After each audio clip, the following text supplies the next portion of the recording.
Assalamualaikum dan salam sejahtera. News utama 7.45 malam hari ini, 26 Januari 2021 bersama saya Ruzani Ruslan.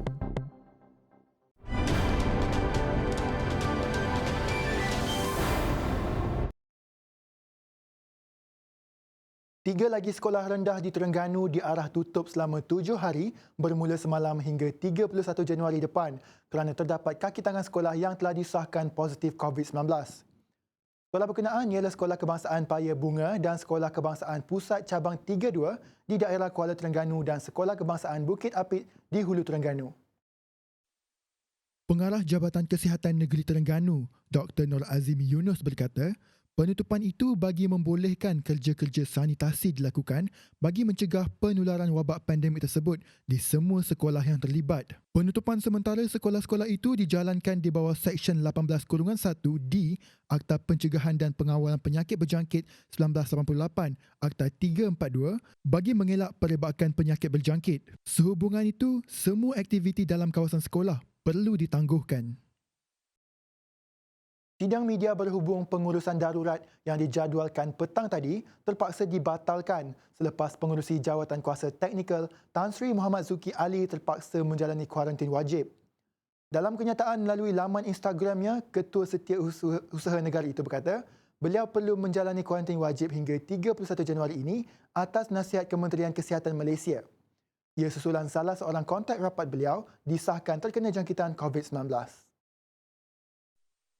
Menerusi laman Instagram, Tan Sri Muhammad Zuki Ali mengatakan beliau akan menjalani kuarantin sehingga 31 Januari 2021. Menurutnya, situasi ini tidak akan mengganggu urusan pentadbiran perkhidmatan awam. Tambahan beliau, sidang media pengurusan darurat yang sepatutnya diadakan pada petang ini terpaksa dibatalkan dan kenyataan media berkenaan mekanisme pentadbiran pengurusan darurat akan dikeluarkan. Perintah Kawalan Pergerakan PKP di seluruh negara kecuali Sarawak yang dijadualkan berakhir pada 4 Februari ini tidak akan dilanjutkan. Ketua Pengarah Kesihatan Tan Sri Dr. Nur Hisham Abdullah berkata, keputusan itu diambil bagi mengelak kesan negatif terhadap ekonomi negara susulan pelaksanaan PKP. Hubungan itu, katanya PKP yang dijadual berakhir pada 4 Februari ini akan disambung dengan pelaksanaan Perintah Kawalan Pergerakan Bersyarat PKPB. Perintah Kawalan Pergerakan PKP pada asalnya dijadual untuk dilaksanakan dalam tempoh 2 minggu bermula 13 Januari lalu. Menurut Tan Sri Dr. Nur Hisham, kesan pendekatan ini memerlukan masa. Justru beliau berkata PKP dilanjutkan sehingga Februari tetapi tidak mahu dipanjangkan lagi kerana ia memberi kesan terhadap ekonomi dan kepentingan ekonomi dan kesihatan perlu diseimbangkan. PKP yang dijadualkan berakhir pada 4 Februari ini akan disusuli dengan Perintah Kawalan Pergerakan Bersyarat PKPB bagi tempoh 3 bulan akan datang. Dua dokumen perlu dikemukakan sebelum dibenarkan merentas negeri bagi badan korporat, pertubuhan bukan kerajaan NGO dan sukarelawan dari luar Pahang yang merancang menghantar bantuan bencana kemanusiaan ke negeri itu. Ketua Polis Pahang, Datuk Seri Abdul Jalil Hassan berkata, dua dokumen itu ialah pengesahan surat kelulusan merentas negeri dan sistem ebanjir.gov.my. Katanya kedua-dua dokumen itu perlu dipamerkan kepada Polis Diraja Malaysia PDRM di pintu sepadan negeri sebelum dibenarkan meneruskan misi penghantaran bantuan. Menurut Datuk Seri Abdul Jalil Hassan, berdasarkan laporan, ada penyumbang mempunyai surat kebenaran merentas negeri tetapi gagal mengemukakan bukti pengesahan ebanjir.gov.my yang menyebabkan mereka tidak dibenarkan masuk ke negeri tersebut. Bagaimanapun disebabkan sudah berada di sempadan negeri pada waktu malam, mereka terpaksa menunggu sehingga keesokannya untuk mengisi dokumen ebanjir.gov.my. Tambahnya, kelulusan itu penting untuk memudahkan pihak berkuasa untuk menentukan pengagihan bantuan secara sama rata ke semua daerah dan tidak tertumpu pada satu daerah sahaja. Seorang warga emas maut apabila kereta dipandunya terbabit kemalangan dengan sebuah kereta lain di kilometer 22 Jalan Lipis Jerantut pada petang Isnin. Mangsa Rashid Yaakob, 62 tahun, disahkan meninggal dunia ketika menerima rawatan di Wad Kecemasan Hospital Lipis kira-kira 3 jam selepas kejadian. Ketua Polis Daerah Lipis, Superintendent Azli Muhammad Noor berkata, dalam kemalangan kira-kira jam 2.30 petang itu, isteri mangsa Nur Hafizah Sanah, 52 tahun, yang berada di kerusi penumpang hadapan hanya cedera ringan. Pemandu sebuah lagi kereta, Yahaya Sulaiman, 61 tahun, parah di bahagian kepala. Siasatan awal di lokasi mendapati kemalangan berlaku ketika kereta dipandu mangsa dalam perjalanan dari arah bandar Kuala Lipis menghala ke Jerantut, manakala sebuah lagi kereta dari arah bertentangan. Ketika tiba di lokasi kejadian, kereta dipercayai hilang kawalan dan masuk ke laluan bertentangan sebelum bertembung dengan kereta dinaiki mangsa dan isterinya. Akibat kemalangan itu, 2 pemandu cedera parah dan dihantar ke Hospital Kuala Lipis untuk mendapatkan rawatan. Kes disiasat mengikut Seksyen 41-1 Akta Pengangkutan Jalan 1987. Seorang lelaki warga Taiwan yang disyaki dalang sindiket Macau scam antarabangsa ditahan di sebuah kondominium di Ampang Putra, Kuala Lumpur pada Isnin. Lelaki berusia 39 tahun itu ditahan oleh sepasukan polis diraja Malaysia dan polis antarabangsa Interpol pada jam 8.20 malam. Penahanan tersebut turut melibatkan seorang lagi lelaki warga Taiwan dikehendaki polis Taiwan bersama 2 lelaki lain dari negara sama di kediaman terbabit. Polis Taiwan menerima maklumat bahawa suspek telah bersembunyi di Kuala Lumpur ketika menjalankan sindiket Macau scam yang menyasarkan warga Cina. Dalang sindiket terbabit diburu polis Taiwan sejak 25 Disember 2014. Polis percaya bahawa dia masih menjalankan sindiket antarabangsa dari Malaysia sebelum penangkapannya. Polis percaya suspek terbabit telah bekerjasama serta menjadikan Kuala Lumpur sebagai pusat operasi untuk sindiket penipuan antarabangsa mereka. Operasi tersebut berjaya selepas polis Taiwan meminta bantuan Bukit Aman yang kemudian melakukan operasi dengan Interpol untuk memberkas suspek. Keempat-empat yang ditahan akan disiasat oleh Jabatan Siasatan Jenayah Komersial JSJK Bukit Aman sebelum diserahkan kepada polis Taiwan. Ketua Pembangkang Datuk Seri Anwar Ibrahim membidas Kerajaan Perikatan Nasional PN kerana didakwa gagal mengawal COVID-19 di Malaysia. Menurutnya, dengan saiz kabinet yang besar, kerajaan masih lagi gagal untuk melaksanakan langkah terbaik bagi menangani pandemik tersebut. Tegas beliau, kerajaan sebelum ini dilihat tidak konsisten terutamanya dari segi prosedur operasi standard SOP. Beliau menyifatkan bahawa kelonggaran luar biasa diamalkan pada masa cuti mengakibatkan peningkatan kes mendadak atas kecuaian kerajaan dan perlu lebih tegas bagi menangani pandemik ini. Mengulas surat Eurocam Malaysia, Anwar menyarankan surat tersebut sepatutnya sudah dilaksanakan beberapa bulan yang lepas tetapi diketepikan. Namun begitu, beliau mengakui ada beberapa langkah positif diambil oleh kerajaan namun disebabkan tiada kenyataan yang jelas menjadi sebab rakyat merasa resah. Baik, kita akan kembali selepas ini untuk laporan cuaca dibawakan oleh Atira Aminuddin.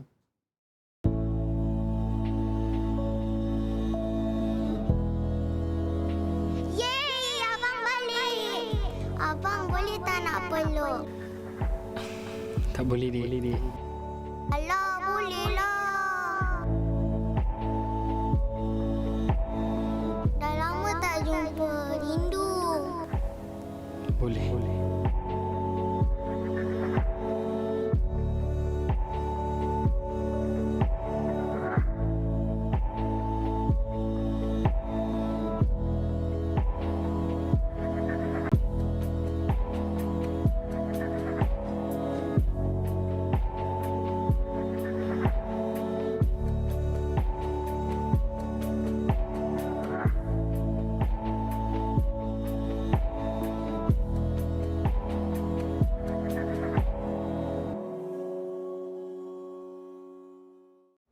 Rasanya mak sayang Dini lebih daripada Dina.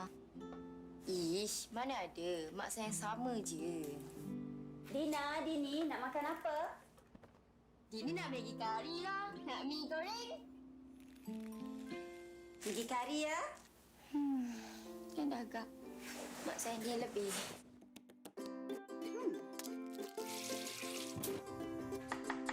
Kini nikmati juga Maggi Kari dengan cara goreng bersama gabungan 12 rempah dan cili sebenar yang dimasak hingga pecah minyak. Ditambah kelazatan bahan segar. Dina, Dini. Maggi kari untuk Dini dan mestilah Maggi mi goreng untuk Dina. Rasanya mak lebih sayangkan Dina. Dua-dua mak sayang. Lazatnya Maggi Kari dengan 2 cara.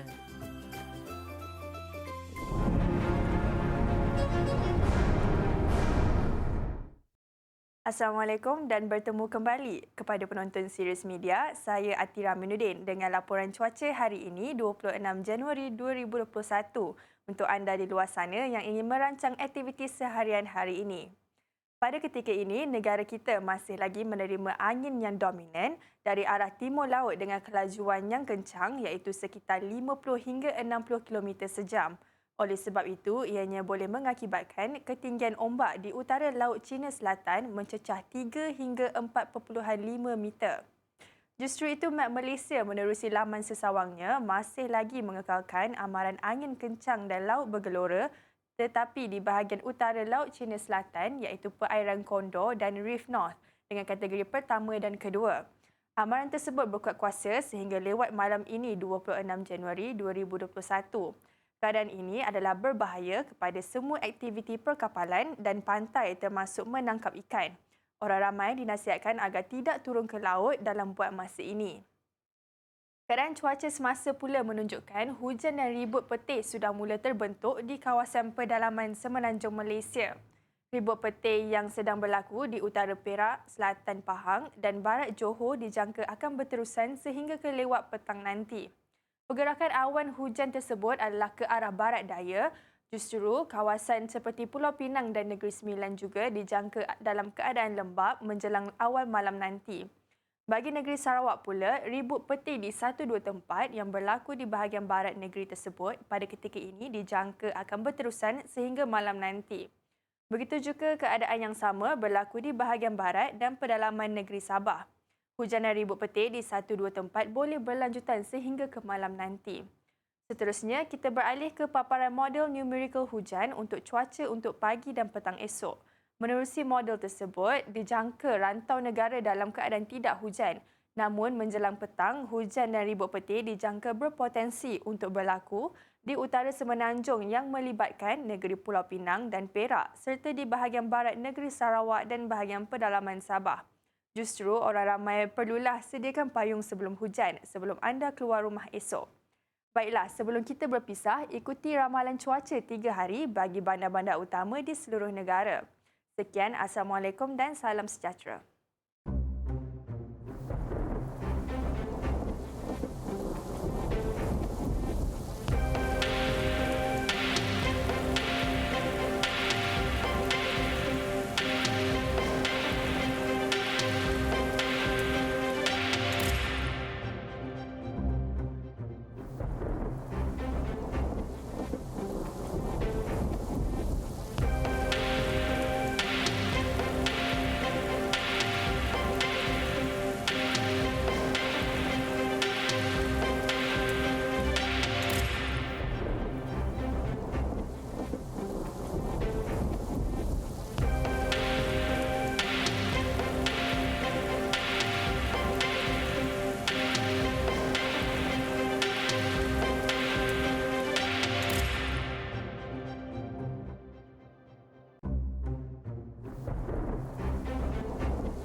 Baik, kita teruskan ke perkembangan sukan.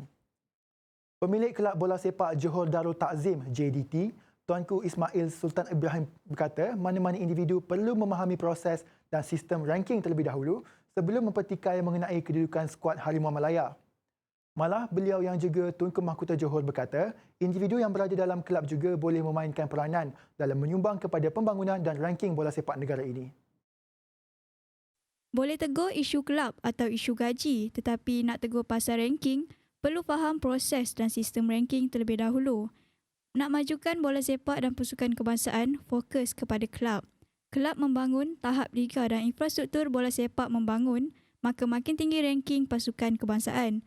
Pasukan makin kompetitif dan proaktif, ranking kebangsaan perlahan-lahan akan naik. JDT dan Kedah dalam AFC akan memberi sumbangan kepada ranking skuad kebangsaan dahulu. Hanya ada JDT sahaja dalam kejohanan AFC. Mana-mana pihak perlu mengambil pengajaran daripada kemelut yang berlaku dalam Persatuan Bola Sepak Perak (PAFA), terutamanya membabitkan dakwaan campur tangan politik. Presiden Persatuan Jurulatih Bola Sepak Malaysia (PJBM), B. Satyanathan berkata, apa yang berlaku ketika ini memberikan gambaran masih ada pasukan Liga Malaysia (Liga M) belum bersedia untuk bergerak ke arah penswastaan. Dalam perkara ini, pengurusan kelab perlu berfikir di luar kotak mencari dana. Jika masih mengharapkan dana daripada kerajaan negeri, maka inilah yang akan berlaku. Kita tidak boleh berfikir seperti FA. Kita perlu tukar pemikiran dan bukan mempelekehkan PAFA. Tetapi apa yang berlaku kepada persatuan itu mungkin boleh diambil pengajaran oleh pasukan atau kelab yang lain yang masih bergantung harap kepada dana kerajaan atau orang politik. Kita tidak mahu perkara sebegini berulang nanti kerana sekarang pun memang masih banyak kelab yang mengharapkan dana daripada kerajaan negeri. Tottenham terpaksa menunggu sehingga lewat permainan sebelum menewaskan kelab Liga Kejuaraan Wycombe 4-1 menerusi 3 jaringan pada 4 minit terakhir untuk mara ke pusingan kelima Piala FA awal pagi tadi. Jose Mourinho tidak menurunkan Harry Kane, Son Heung-min dan Tanguy Dembele susulan jadual ketat skuadnya berdepan 4 kejohanan akan datang.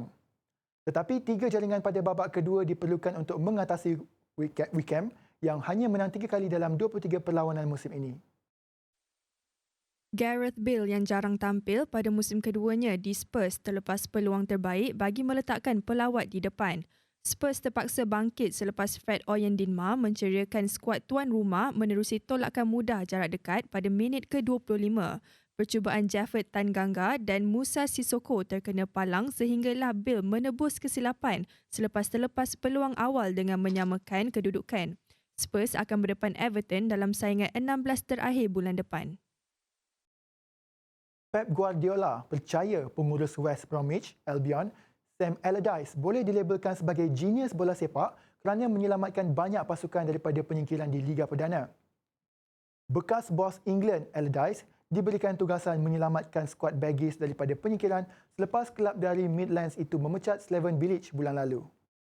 Allardyce yang sebelum itu mengetuai Bolton, Newcastle dan West Ham memiliki rekod baik bagi menyelamatkan status banyak pasukan Liga Perdana yang Guardiola sedari menjelang pertemuan City menentang West Brom awal pagi esok. Guardiola berkata, Alex Dream memiliki keputusan yang baik dan yang buruk sama seperti orang lain. Ia bukanlah perkara yang mudah mengambil alih pasukan pada pertengahan musim, tetapi berdepan Wolves, Liverpool dan sebahagian lagi kelab, beliau menampilkan keputusan yang baik. Baik, kita berehat seketika dan kita akan beralih ke perkembangan antarabangsa sekembalinya nanti.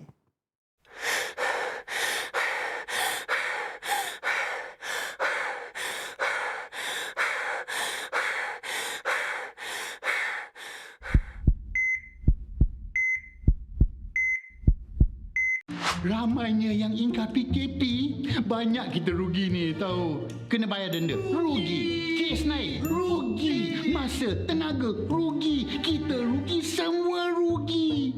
Patuh arahan. Kalau duduk rumah, lagi bagus. Bantu petugas barisan hadapan kita, okey? Ingat, amal 3W. Wash, wear, warn dan elak 3S. Tempat sesak, tempat sempit, sembang dekat-dekat. Jangan lega, terus waspada. Ingat, sama-sama kita jaga kita. Budayakan norma baru. Bersama-sama kita putuskan rantaian COVID-19.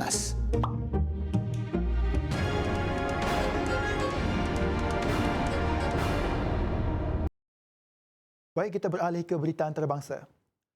Jutawan Telekomunikasi Mexico, Carlos Slim, dijangkiti COVID-19 dan kini sedang menerima rawatan.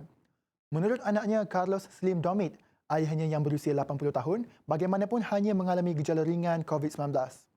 Anaknya mengesahkan beliau berada dalam keadaan baik dan menunjukkan perkembangan yang memberangsangkan selepas lebih seminggu mengalami gejala ringan akibat COVID-19.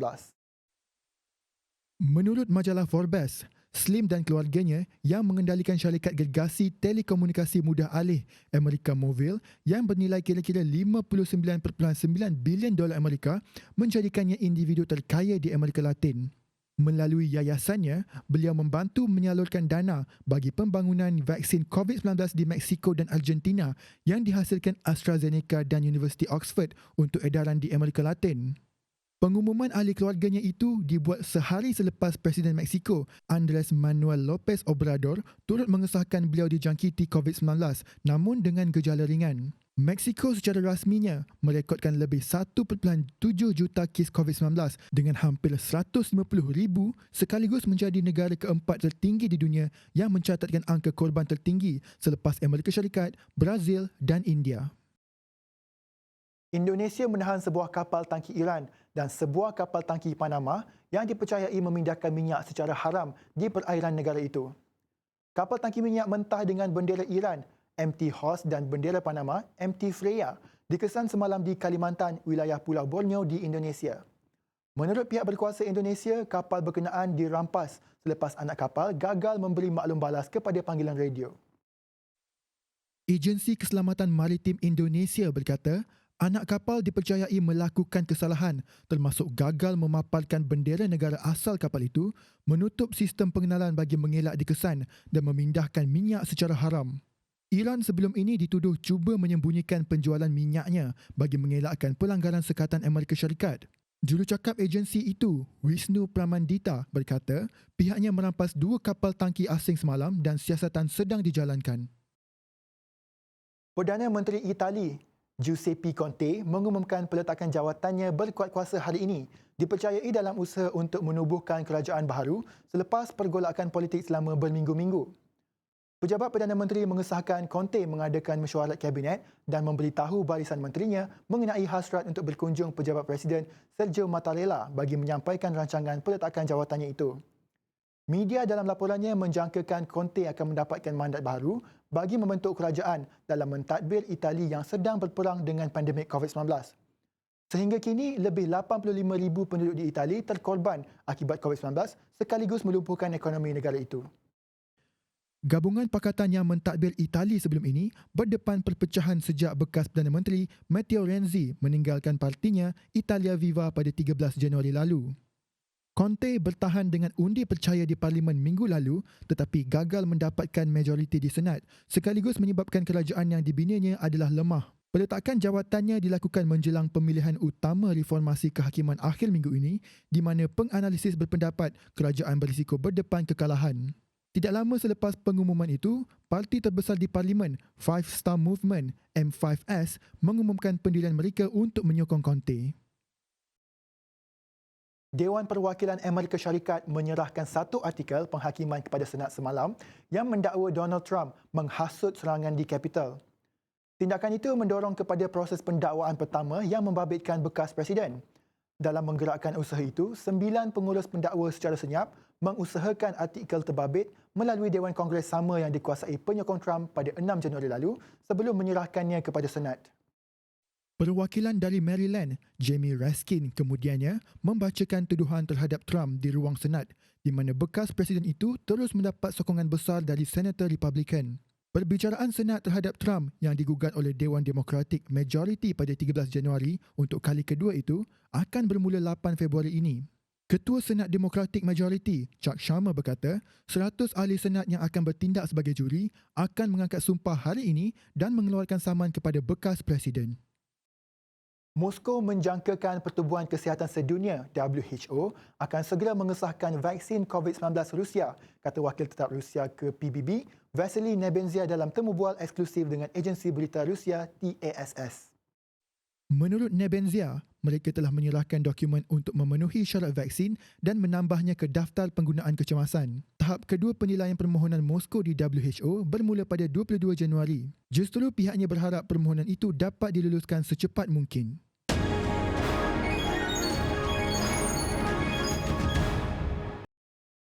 Baik, kita beralih ke perkembangan ekonomi. Bursa Malaysia dibuka tinggi pada Selasa seiring dengan kebanyakan prestasi pasaran Asia disokong oleh keyakinan yang semakin bertambah terhadap prospek ekonomi yang kukuh. Indeks itu dibuka 13.97 mata lebih tinggi kepada 1,590.59. Jumlah dagangan sebanyak 764.20 juta unit bernilai 445.70 juta ringgit. Pada jam 9.15 pagi, FTSE Bursa Malaysia KLCI yang menjadi penanda aras meningkat 18.76 mata kepada 1,595.38 daripada 1,576.62 ketika ditutup pada Isnin. Di pasaran meluas, kaunter untung mengatasi kaunter rugi sebanyak 455 berbanding 156, manakala 301 kaunter tidak berubah. 1,231 kaunter tidak diniagakan dan 17 yang lain digantung. Ringgit dibuka tinggi berbanding dolar Amerika Syarikat pada Selasa, walaupun dagangan berada dalam keadaan berhati-hati. Pada 9 pagi, mata wang tempatan meningkat kepada 4.041 berbanding dolar Amerika daripada 4.043 ketika ditutup pada Isnin. Ketua Pakar Strategi Pasaran Global XC Stephen Ines berkata, kenaikan harga minyak global mendorong peserta pasaran untuk tidak memasuki pasaran dalam keadaan kerajaan mengingatkan mengenai risiko ekonomi yang semakin meningkat. Beliau berkata, wujud pandangan bercampur-campur memandangkan harga minyak disokong oleh pertubuhan negara-negara pengeksport petroleum dan sekutunya, dengan Iraq dijangka mengurangkan pengeluaran pada Februari dan Mac sebagai langkah mengimbangi berikutan pelanggaran kuota tahun lepas. Sementara itu, teknologi terus menyokong pembuatan semikonduktor di Malaysia menambah baik sentimen pasaran di negara ini. Ringgit juga diniagakan tinggi berbanding mata wang utama lain. Kontrak niaga hadapan emas di Bursa Malaysia Derivatives tidak mencatatkan sebarang urus niaga pada awal dagangan Selasa. Jumlah dagangan adalah sifar dan kepentingan terbuka kekal pada 15 kontrak. Pada jam 9.40 pagi, Januari 2021 berada pada RM237 segram, sementara Februari 2021, Mac 2021 dan April 2021 masing-masing pada RM235 segram. Pada jam 9.30 pagi, harga emas fizikal meningkat 66 sen kepada RM233.18 segram daripada RM232.52 segram pada petang Isnin. Kontrak niaga hadapan FTSE Bursa Malaysia KLCI di Bursa Malaysia Derivatives tinggi pada awal dagangan Selasa sejajar dengan prestasi pasaran tunai. Jumlah dagangan sebanyak 6,105 lot manakala kepentingan terbuka pada 35,128 kontrak. Pada jam 9.32 pagi, Januari 2021, Mac 2021 dan Jun 2021 masing-masing meningkat 9.0 mata kepada 1,591.50, 1,587.50 dan 1,581, manakala Februari 2021 meningkat 7.5 mata kepada 1,591.5. Petunjuk pasaran FBM KLCI meningkat 23.61 mata kepada 1,600.23 selepas 32 minit dagangan. Sekian laporan dari Sirius Utama. Teruskan menonton Sirius Media. Saya Ruzani Yuslan. Selamat malam dan Assalamualaikum.